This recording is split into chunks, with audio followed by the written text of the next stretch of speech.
Good morning. Well, it seems as though the Christmas holidays and the Thanksgiving and pumpkins are in our midst at this point. Thank you. Anyway, we're getting ready for the holidays, and when we get ready for the holidays in church, one of the things I think about is the Salvation Army and ringing the bell for collecting money for the Red Kettle. We're going to do that again this year, 2 Saturdays. It was a lot of fun last year, and we even had a surprise choral group show up, and they added a lot of spirit to the morning. The Salvation Army does not only the Red Kettle, but it does a variety of things. They have a variety of programs, not necessarily all here in Naples, but around Collier County. And I have been talking to our speaker, and it's amazing.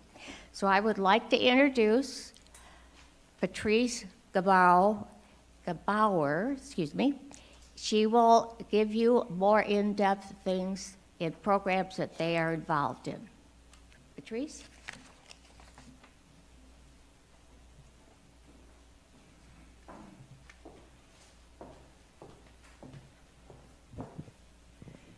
Thank you and good morning.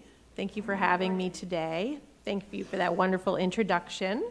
The Salvation Army here in Collier County, I don't know if many of you are aware, we've been in Naples since 1941.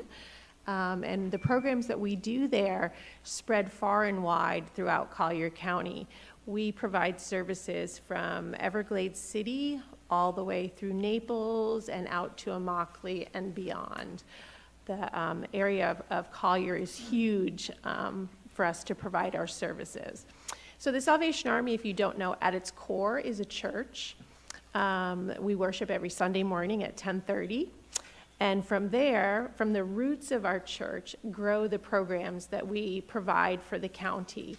And what we provide in Collier County at our local core is we are very strong in children and youth programs. We have an early childhood program that provides early learning and VPK programming from ages 1 to 5.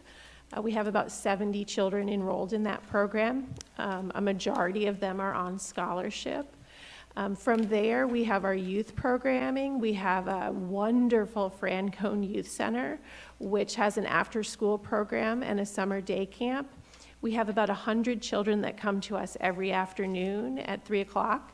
We pick them up at 10 different schools, and they join us for the afternoon, and we provide snacks and then dinner and many enrichment programs. We partner with various organizations in town to afford them the opportunities to play soccer and Girls on the Run and Big Brothers and Big Sisters program. So there's about 100 children daily on our campus for our after school and our summer day camp program. Kind of underlying all of that at our core is our human services that we offer to families in need throughout the county. And our human services program provides assistance through case management with housing and rent assistance, homelessness, HOA assistance. As we know, many of those are rising costs. We have a food pantry that's open 3 days a week from 9 till noon and then 1 until 3:30. And I was just sharing that our food pantry has seen an increase in usage from June 1st until now of 175%. That's an incredible increase, and I don't think that we want to celebrate that increase, but I certainly think that it shines a light on the need that is throughout our community. So we have our food pantry that provides groceries, and then just recently this summer we started increasing our outreach into Immokalee. We have a caseworker that works in Immokalee 4 days a week, providing groceries and food. In addition to that, we travel out there 1 day a week on a Wednesday evening right into the community and we provide them with a hot meal and community and fellowship on Wednesday evenings. So on that Wednesday evening in Immokalee, we're serving about 120 people dinner. And it's really been a wonderful experience for everyone. All of that surrounds the work we do with Christmas and bell ringing and our toy shop. We partner with Toys for Tots, and we collect toys throughout the county, and then we set up a toy shop where we distribute to those families that have indicated that they have a need for Christmas. And last year, we provided toys to about 7,500 children in Collier County, and in Immokalee, we did about another 2,500. We anticipate that that number will be higher this year. When Megan, I think, reached out to Nancy about bell ringing and about volunteer opportunities, it's all of these areas that we can only do our work with the help of volunteers. Our food pantry needs volunteers to pack grocery bags or sort food, or I think in Nancy's case, she did some paperwork for us. That opportunity is available 3 days a week to work in our food pantry. On the Tuesdays and Thursdays, it's kind of restocking days. We have a need for volunteers to work in our toy shop. As all these toys come in, we have to sort them so that we can set up a toy shop for parents to come and shop for their children. That distribution will happen, I think, the third week in December. And from there, we have volunteers that come in, like yourself, if you have a few hours, and we pair you with a family that's signed up for assistance, and you help them shop through our toy shop to get the gifts that they need to maybe help bring a little bit of joy to their children. That's another volunteer opportunity. We have bell ringing.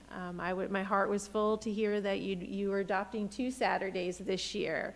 So we ring bells for about 5 weeks, typically the 3rd week of November through December 24th at Publix and Sam's and Walmart, and on Marco Island, a couple of other locations. But we rely on bell ringers, volunteer bell ringers, to help us ring our bell during that time.